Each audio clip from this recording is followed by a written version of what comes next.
Shalom Bapak Ibu dan Saudara sekalian yang saya kasih dalam Tuhan Yesus. Puji syukur hari ini kita masih diizinkan untuk dapat bertemu dalam renungan pada pagi hari ini. Sebelum mulai renungan pagi hari ini, mari kita berdoa. Tuhan, kami mengucap syukur untuk hari yang baru yang Tuhan berikan kepada kami. Dan seperti biasa, sebelum kami memulai segala sesuatu, kami mau datang lebih dulu padamu Tuhan. Kami mau mendengarkan sebagian daripada firman-Mu. Biarlah kiranya firman-Mu ini yang akan kami dengar boleh merema di dalam hati kami, memberikan kekuatan, memampukan kami menjalani satu hari lagi di dalam kehidupan kami. Terima kasih Tuhan Yesus, di dalam nama Tuhan Yesus kami berdoa dan mengucap syukur. Amin. Judul renungan pada pagi hari ini adalah He Knows, atau Dia tahu. Ada begitu banyak ayat di dalam Alkitab yang menunjukkan kepada kita bahwa Yesus tahu segala sesuatu, apapun juga itu dalam kehidupan kita. Yang pertama adalah dalam Yohanes 6 ayat 31, Yesus yang di dalam hatinya tahu bahwa murid-muridnya bersungut-sungut tentang hal itu berkata kepada mereka, "Apakah perkataan itu mengguncangkan hatimu?" Ayat ini diambil pada saat Yesus menyampaikan perkataannya yang membuat sebagian daripada murid-muridnya merasa terguncang karena merasa perkataan Yesus saat itu adalah keras. Sehingga sebagian daripada mereka kemudian meninggalkan Yesus. Jadi Yesus tahu pada saat itu. Pada saat muridnya baru saja mendengar perkataannya yang keras itu, mereka bersungut-sungut di dalam hati. Yang kedua, Yesus tahu akan siapa diri kita. Yohanes 6 ayat 64 mengatakan, "Tetapi di antaramu ada yang tidak percaya, sebab Yesus tahu dari semula siapa yang tidak percaya dan siapa yang akan menyerahkan Dia." Ayat ini sangat menarik buat saya karena di sini dikatakan Yesus tahu dari semula siapa yang tidak percaya dan siapa yang akan menyerahkan Dia. Ini berarti menunjukkan bahwa dari awal Yesus tahu bahwa pada saatnya nanti Yudas Iskariot akan berkhianat kepada Yesus. Ya, tetapi masalah itu tidak akan kita bahas di dalam renungan pada hari ini. Juga di dalam Yohanes 13 ayat 11 dikatakan, "Sebab Ia tahu siapa yang akan menyerahkan Dia, karena itu Ia berkata, tidak semua kamu bersih." Berarti di ayat Yohanes 13 ayat 11 ini dikatakan bahwa Tuhan Yesus tahu hati kita. Ya, Dia tahu bahwa dari 12 murid yang Dia pilih sendiri, ada satu orang. Dia mengatakan tidak semua hati mereka bersih. Lalu yang ketiga, Yesus tahu apa yang ada di dalam pikiran manusia. Di Yohanes 6 ayat 15 dikatakan, "Karena Yesus tahu bahwa mereka hendak membawa Dia dengan paksa untuk menjadikan Dia raja, Ia menyingkir pula ke gunung seorang diri." Yesus tahu apa yang ada di dalam pikiran orang-orang pada saat itu. Mereka hendak membawa Dia secara paksa untuk menjadikan Dia raja. Karena mereka amat sangat menginginkan. Ya, mereka sangat menginginkan kebebasan. Dan mereka ingin Yesus menjadi raja. Mereka ingin Yesus memimpin mereka melawan tentara Romawi atau kekuasaan Romawi yang menjajah Israel pada saat itu. Juga dalam Yohanes 2 ayat 24 dikatakan, "Tetapi Yesus sendiri tidak mempercayakan dirinya kepada mereka karena Ia mengenal mereka semua." Berarti dikatakan Tuhan tidak mempercayakan dirinya kepada mereka. Entah di sini murid-murid atau orang-orang lain, kita tidak tahu ya.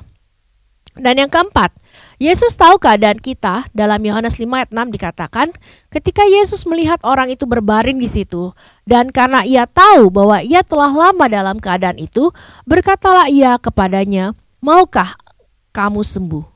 Dari ayat di atas ditunjukkan bahwa Tuhan juga tahu keadaan kita saat kita sakit. Berapa lama kita sakit, apa yang membuat kita sakit, dan juga keinginan kita untuk dapat sembuh. Lalu yang kelima adalah Yesus tahu apa yang harus dilakukan. Yohanes 6 ayat 6 mengatakan, hal itu dikatakannya untuk mencobai Dia, sebab Ia sendiri tahu apa yang hendak dilakukannya. Ayat ini diambil saat peristiwa 5 roti dan 2 ikan. Kadang Tuhan Yesus menguji kita seperti apa yang dilakukannya pada Filipus, padahal Dia tahu apa yang harus Dia lakukan. Saat itu Yesus bertanya pada Filipus apa yang harus dilakukan untuk memberi makan 5.000 orang itu. Dan pada akhirnya kita melihat kemahakuasaannya yang dapat mengubah 5 roti dan 2 ikan dan memberi makan 5.000 orang sampai kenyang hingga akhirnya tersisa 12 keranjang. Lalu yang keenam adalah Yesus tahu apa yang akan terjadi di masa depan. Bahkan ia tahu apa yang akan terjadi pada dirinya sendiri. Mari kita lihat Yohanes 18 ayat 4. Maka Yesus yang tahu semua yang akan menimpa dirinya maju ke depan dan berkata kepada mereka, "Siapakah yang kamu cari?" Peristiwa ini adalah pada saat Yesus hendak ditangkap. Bapak Ibu Saudara yang terkasih dalam Tuhan Yesus, jelaslah dari setiap ayat yang ada dalam firman Tuhan itu bahwa Allah yang kita sembah tahu segala sesuatu, terutama yang ada dalam diri manusia ciptaannya. Tidak ada satupun yang tersembunyi di hadapannya. Seperti yang dikatakan Ibrani 4 ayat 13, dan tidak ada suatu makhluk pun yang tersembunyi di hadapannya, sebab segala sesuatu telanjang dan terbuka di depan mata Dia yang kepadanya kita harus memberi pertanggungan jawab. Berarti tidak ada yang dapat kita sembunyikan dari Tuhan, dan juga tidak ada gunanya kita menyembunyikannya dari Tuhan, karena Dia tahu. Mungkin kita dapat menipu orang lain dengan sikap dan perbuatan kita, bersikap seperti malaikat di gereja tapi lebih jahat dari setan di luar gereja. Mungkin juga kita dapat menipu orang lain karena kita adalah aktor yang baik, tetapi semua itu tidak ada gunanya di hadapan Tuhan. Because He knows, karena Dia tahu. Jika sekarang kita sudah tahu dan percaya bahwa Dia, Tuhan Yesus, tahu segala sesuatu, juga bahwa tidak ada satupun yang tersembunyi di hadapannya, juga bahwa Dia tahu segala keadaan kita, apalagi yang perlu kita takutkan dalam kehidupan kita ini, terutama dalam menghadapi tahun 2022 ini. Orang bisa mengatakan apapun akan terjadi di tahun 2022 ini, baik hamba-hamba Tuhan maupun bukan hamba-hamba Tuhan. Mereka bisa memprediksi apapun, tapi kita tidak perlu pusing dengan semuanya itu. Kenapa? Karena Tuhan tahu. Tidakkah seharusnya sebagai anak-anaknya yang mengaku percaya kepadanya, sungguh-sungguh percaya dan menyerahkan kehidupan kita sepenuhnya kepadanya, lebih daripada siapapun, lebih daripada apapun juga. Juga tidakkah itu membuat kita harus hidup sungguh-sungguh untuk Dia sebagai pemilik kehidupan kita? 1 Tesalonika 4 ayat 1 mengatakan, akhirnya saudara-saudara, kami minta dan nasihatkan kamu dalam Tuhan Yesus, kamu telah mendengar dari kami bagaimana kamu harus hidup supaya berkenan kepada Allah. Hal itu memang telah kamu turuti, tetapi baiklah kamu melakukannya lebih bersungguh-sungguh lagi. Karena suatu saat nanti kita semua harus mempertanggungjawabkan semua perbuatan kita di hadapannya. Seperti yang dikatakan Roma 14 ayat 12, demikianlah setiap orang di antara kita akan memberi pertanggungan jawab terhadap dirinya sendiri kepada Allah. Dan di 1 Petrus 4 ayat 5 juga ditekankan, tetapi mereka harus memberi pertanggungan jawab kepada Dia yang telah siap sedia menghakimi orang yang hidup dan yang mati. Saat ini, baik dalam firman Tuhan yang disampaikan oleh Bapak Gembala dalam ibadah, dari renungan harian, juga dari konten-konten yang ada di media sosial, sudah terlalu sering kita mendengar tentang kedatangan Tuhan Yesus yang kedua kali, yang bagi kita yang percaya akan terjadi dengan segera. Namun, berapa banyak orang yang menanggapi dengan serius, kemudian segera mengambil keputusan dengan sungguh-sungguh, mengubah cara hidup mereka yang lama, sungguh-sungguh bertobat dan berkomitmen untuk hidup dan melayani Tuhan dengan sungguh-sungguh?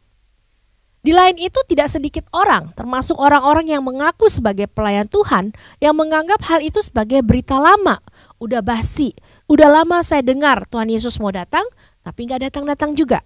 Mereka tetap santai dan nyaman dengan kehidupannya sekarang ini. Bapak, Ibu, dan Saudara sekalian, firman Tuhan pada pagi hari ini mengingatkan saya dan juga kita semua yang menyaksikan dan mendengarkan renungan pada pagi hari ini untuk jangan mengeraskan hati, jangan menganggap remeh firman Tuhan. Lebih-lebih lagi, jangan anggap remeh keselamatan yang telah dianugerahkan kepada kita. Ingatlah bahwa Dia tahu segala sesuatu. Dia tahu apakah saat ini hidup kita sudah berkenan atau belum kepadanya. Dia tahu apakah kita sudah berubah menjadi manusia baru yang memiliki karakternya di dalam hidup kita atau belum. Jika kita merasa bahwa kita masih belum sungguh-sungguh buat Tuhan, sekaranglah saatnya untuk kita mengambil keputusan. Jangan tunda-tunda lagi. Inilah saatnya kita hidup hanya untuk Tuhan, sehingga kematian akan menjadi keuntungan buat kita. Sekaranglah saatnya kita sungguh-sungguh melakukan pelayanan kita, karena kita melayani Dia, bukan melayani orang lain. Bagi saudara-saudara yang melayani Tuhan, Layanilah Tuhan dengan sepenuh hatimu. Jangan pernah menganggap remeh pelayananmu. Ingat, Dia tahu. Dia tahu apakah kau sungguh-sungguh melayani Dia atau tidak. Ingatlah bahwa setiap tetes keringat kita, setiap tetes air mata kita, setiap pengorbanan yang kita lakukan dengan sepenuh hati kita, waktu, uang, apapun juga akan diperhitungkannya menjadi upah bagi kita kelak. Jangan biarkan hasil kerja kerasmu selama ini hilang lenyap. Jadi tidak berarti hanya karena kita masih tidak sungguh-sungguh, masih baperan, masih gampang tersinggung dan lain sebagainya. Dia tahu, saudara. He knows. Tidak ada yang tersembunyi buat Dia. Dia yang mengatur segala kehidupan kita, masa depan kita, setiap keinginan, rencana, apapun juga itu. Dia yang mengatur karena Dia tahu yang terbaik buat kita. Setiap kita. Because He knows, karena Dia tahu. Mari kita bersatu dalam doa. Tuhan, kami mengucap syukur untuk firman-Mu pada pagi hari ini, Tuhan, yang mengingatkan kami apapun yang kami lakukan, apapun yang kami ucapkan, yang kami pikirkan, yang kami inginkan, semuanya Engkau tahu. Apapun yang kami alami, Engkau tahu. Oleh sebab itu Tuhan, saat kami masih ada di awal dari tahun 2022 ini, ajar kami untuk lebih lagi melakukan segala sesuatu untuk Engkau Tuhan. Hidup buat Engkau, melayani Engkau, lebih lagi cinta Engkau, melakukan apapun lebih lagi Tuhan, hanya karena kami mengasihi Engkau. Terima kasih Tuhan Yesus untuk firman-Mu pada pagi hari ini. Pimpin kami dalam setiap langkah kehidupan kami Tuhan, terutama saat kami akan menjalani hari-hari kami di tahun 2022 ini. Di dalam nama Tuhan Yesus kami berdoa dan mengucap syukur. Amin.